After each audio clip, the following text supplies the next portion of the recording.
पिछले लेक्चर में हमने राष्ट्रवाद के उदय के कारणों का अध्ययन किया था। 2 भाग इसके हो चुके हैं, आज इसे कंटिन्यू करेंगे।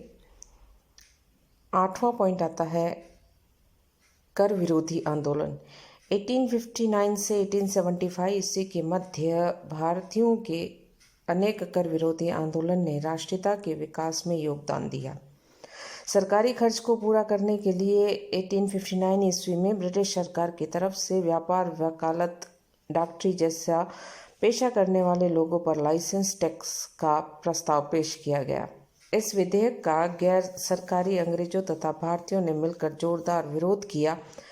परिणाम स्वरूप सरकार ने यह विधेयक वापस ले लिया और इसके स्थान पर आयकर का प्रस्ताव रखा। आयकर के विरोध में देशव्यापी आंदोलन हुआ। सरकार ने आंदोलन के प्रमुख नेताओं को गिरफ्तार कर उन पर भारी जुर्माने किए अथवा उन्हें जेल में डाल दिया गया। इस प्रकार के दमन चक्र से आंदोलन तो दब गया, परंतु सरकार बुरी तरीके से बदनाम हो गई। अयोध्या सिंह लिखते हैं कि इससे भारतवासियों की एकता बढ़ गई और पश्चिम उत्तर प्रदेश के महाजन, बनारस के पंडित, बम्बई के साहूकार, तंजौर के सूदखोर और मलबार के मोपाला व्यापारी सब एक साथ मांग बुलंद करने लगे कि आयकर वापस लिया जाए।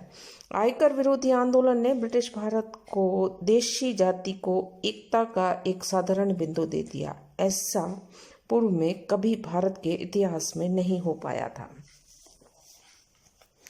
नेक्स्ट पॉइंट है स्वदेशी आंदोलन। 19वीं शताब्दी के 7वें और 8वें दशक में पैदा हुआ स्वदेशी आंदोलन राष्ट्रीय आंदोलन का ही अभिन्न अंग था। इस आंदोलन का नेतृत्व मध्यम वर्ग ने किया। इसके अंतर्गत स्वदेशी वस्तुओं के इस्तेमाल और विदेशी वस्तुओं के बहिष्कार की आवाज बुलंद की गई। बंगाल में इस आंदोलन का नेतृत्व राजनारायण बसु तथा नवगोपाल मित्र ने किया। उन लोगों ने 1867 ईस्वी से प्रतिवर्ष एक स्वदेशी मेला लगाना शुरू किया, जिसे हिंदू मेला या राष्ट्रीय मेला का नाम दिया गया। इस प्रकार के मेलों के आयोजन का उद्देश्य देशी उद्योग धंधों को प्रोत्साहन देना और स्वदेशी वस्तुओं के उपयोग की भावना देशवासियों में विकसित करना था। पंजाब में स्वदेशी आंदोलन को राम सिंह कुका और उनके नामधारी सिखों के नेतृत्व में प्रदान किया। उन्होंने स्वदेशी वस्तुओं को अपनाया तथा विदेशी वस्तुओं का बहिष्कार किया। महाराष्ट्र में इस आंदोलन का नेतृत्व गणेश वासुदेव जोशी ने किया। इस आंदोलन के अंतर्गत महाराष्ट्र के कई शहरों में देशी उद्योगों के प्रोत्साहन के लिए सोसाइटियां बनाई गई। इन सोसाइटियों के सदस्य अपने दैनिक जीवन में देशी वस्तुओं के इस्तेमाल की शपथ लेते थे। स्वदेशी उत्पादन की बिक्री वास्ते सहकारी समितियों की दुकानें खोली गई। उत्तरी भारत में भी स्वदेशी की बहार आ गई और भारत हिंदू हरिश्चंद्र ने एक प्रतिज्ञा पत्र छपवाया था, जिसमें कहा गया था कि हम लोग आज से कोई विलायती कपड़ा न पहनेंगे, हिंदुस्तान ही का बना कपड़ा पहनेंगे। इतना ही नहीं, भारत हिंदू और उनके मित्रों ने इस संबंध में लोकगीतों की रचना भी की और उनके माध्यम से स्वदेशी वस्तुओं के प्रति भावना जागृत करने में वे कामयाब रहे। भारतीय उद्योगपतियों एवं उनके समाचार पत्रों ने इस आंदोलन को परवान चढ़ाया और यह ठीक है कि इससे भारतीय उद्योगपतियों के कारखानों के उत्पादनों के लिए बाजार उपलब्ध हो गया और उन्हें भारी मुनाफा भी हुआ, परंतु ये भी तयशुदा है कि आंदोलन ने स्वदेश प्रेम और राष्ट्रीय भावना को भी बढ़ावा दिया था।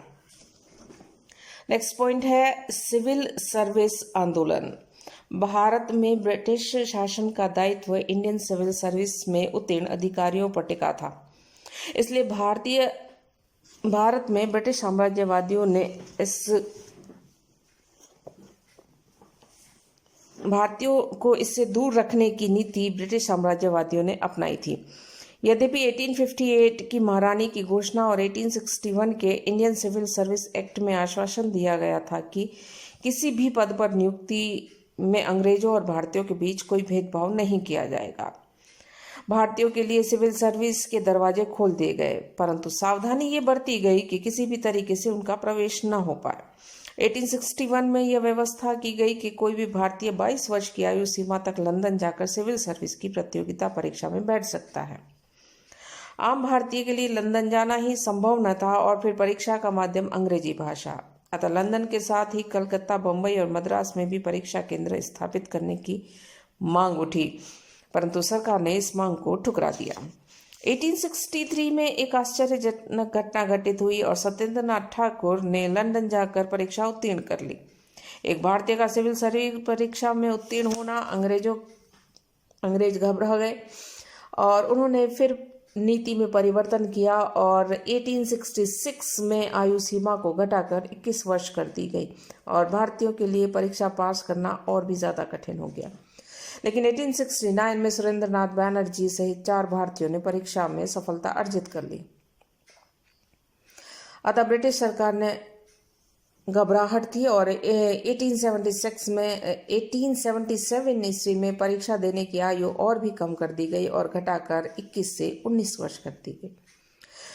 सिविल सर्विस परीक्षा के बारे में भारतीय लोग शुरू से ही ये मांग कर रहे थे कि ये परीक्षा भारत में आयोजित की जानी चाहिए, परंतु ब्रिटिश सरकार भारतीयों को सिविल सर्विस में घुसने ही देना नहीं चाहती थी और अगर कोई इसमें पास भी हो जाए तो उसे निकाल बाहर कर देती थी। सुरेंद्रनाथ बैनर्जी को भी बाहर का रास्ता दिखा दिया गया था। जब आयु सीमा को घटाकर 19 कर दिया गया तो सारे भारत में एक जबरदस्त आंदोलन चला जो सिविल सर्विस आंदोलन के नाम से प्रसिद्ध है। इस आंदोलन का नेतृत्व इंडियन एसोसिएशन ने किया था। कलकत्ता, लाहौर, अमृतसर, मेरठ, दिल्ली, आगरा, लखनऊ, कानपुर, इलाहाबाद, बम्बई, सूरत, पूना और मद्रास के बुद्धिजीवियों ने आंदोलन का समर्थन किया और सरकार को समृद्धि पत्र पेश किया।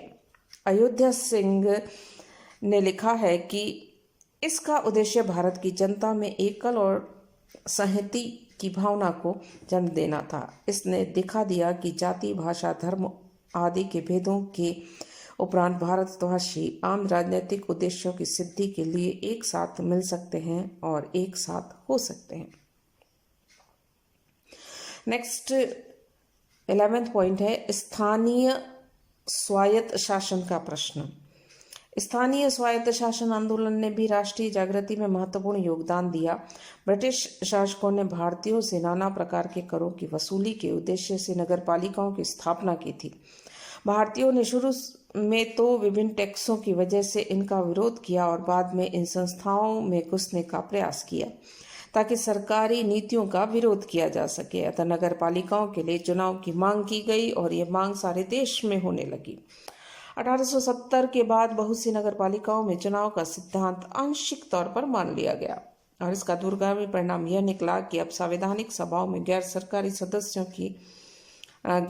सदस्यों की मांग उठी और इसके लिए इंडियन एसोसिएशन जैसे संगठनों का जन्म हुआ और इन संगठनों का नेतृत्व मध्यम वर्ग के हाथों में केंद्रित रहा।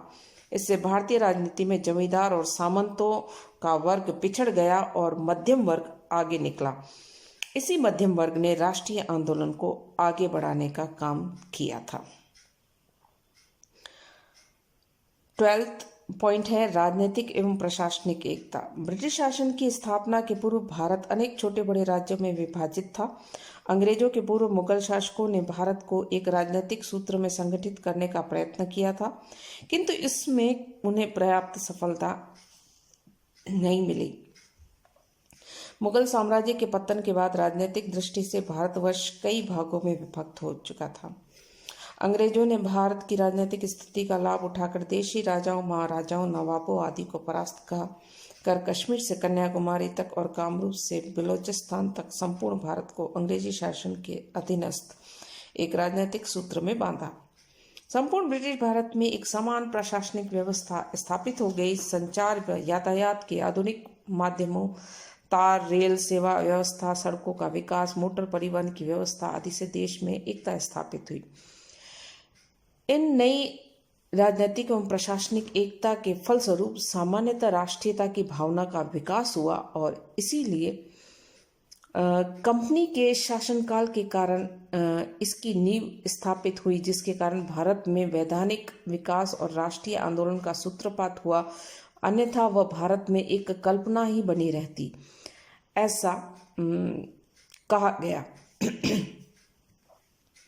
प्रोफेसर मून लिखते हैं कि ब्रिटिश साम्राज्य ने कई अनेकताओं के बावजूद भारत को एक तीसरे दल के अधीन राजनीतिक एकता प्रदान की और इस राजनीतिक एकता ने भारतीय जनता में राष्ट्रीय चेतना उत्पन्न की थी। पंडित नेहरू लिखते हैं, ब्रिटिश प्रशासन द्वारा स्थापित भारत की राजनीतिक एकता यद्यपि साम्राज्यदासता की एकता थी, किंतु उसने सामान्य राष्ट्रीयता की भावना को जन्म दिया था। नेक्स्ट पॉइंट है अंग्रेजों द्वारा किया जाने वाला आर्थिक शोषण। विश्व की अधिकांश क्रांतियों के मूल व प्रमुख कारणों में आर्थिक कारण और आर्थिक शोषण ही रहा है। भारतीय राष्ट्रीय चेतना के मूल में भी यही कारण विद्यमान देखने को मिलता है। ईस्ट इंडिया कंपनी की आर्थिक नीति ने भारतीय कुटीर उद्योग को नष्ट कर दिया और 1857 के विप्लव के बाद तो ब्रिटिश हितों को ध्यान में रखकर ही आर्थिक नीति अपनाई गई। उद्योग धंधों के साथ साथ अंग्रेजों ने भारतीय दस्तकारी को नष्ट कर दिया। उद्योगों और दस्तकारी के विनाश के परिणाम स्वरूप लोग आजीविका के लिए कृषि की ओर आकर्षित हुए, किंतु वहां गुजारा करना मुश्किल हुआ।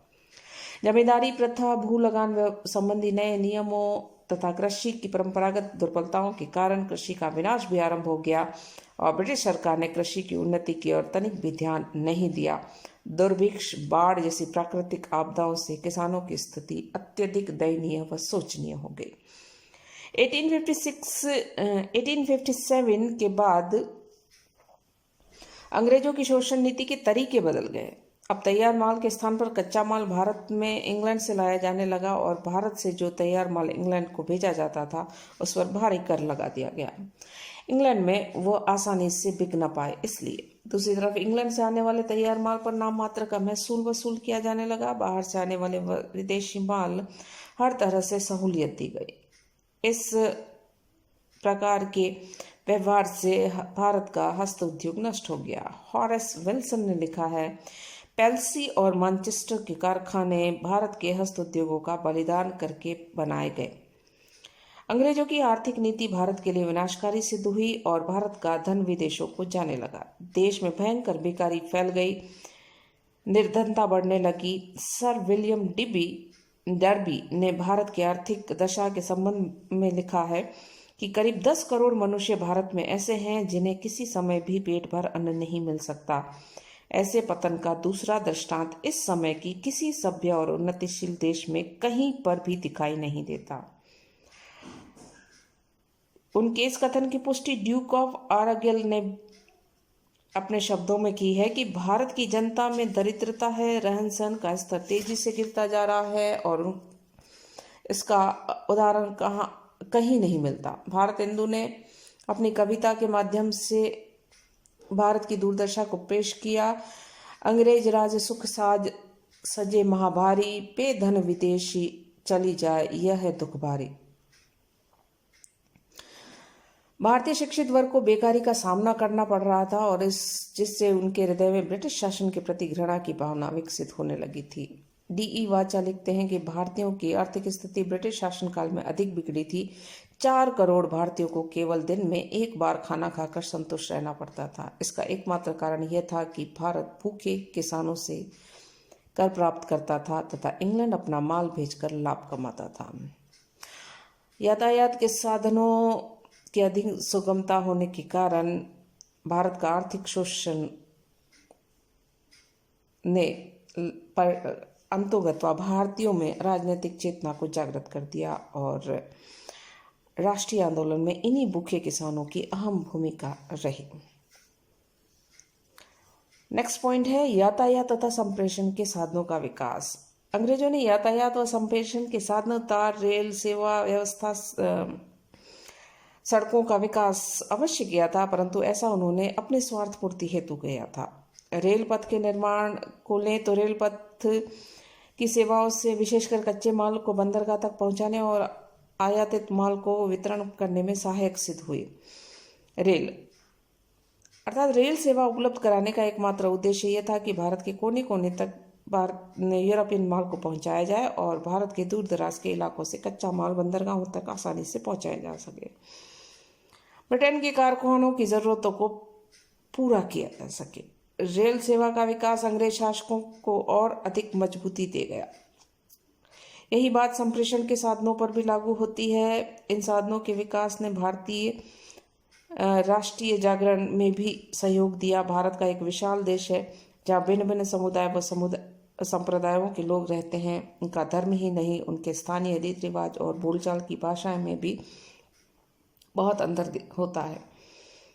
यातायात तथा संप्रेषण के साधनों के विकास के फलस्वरूप समूचा भारत एक सूत्र में बंध गया और देश के सुदूर प्रांतों के बीच संपर्क स्थापित करना संभव हो पाया। आपसी संपर्क बढ़ने और विचारों के आदान प्रदान से आपसी एकता को बढ़ावा मिला। इससे राष्ट्रीय नेताओं के लिए प्रचार कार्य सुगम हो गया। इन विकसित साधनों के परिणाम स्वरूप सुरेंद्रनाथ बनर्जी सिविल सर्विस आंदोलन के दौरान भारत के अधिकांश क्षेत्रों में दौरा कर पाए और अखिल भारतीय रूप इस आंदोलन को देने में कामयाब रहे। इससे राष्ट्रीय चेतना का विकास हुआ।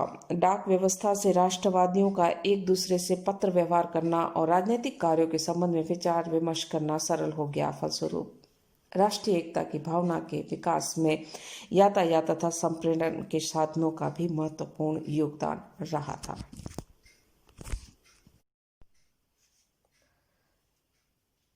पिछले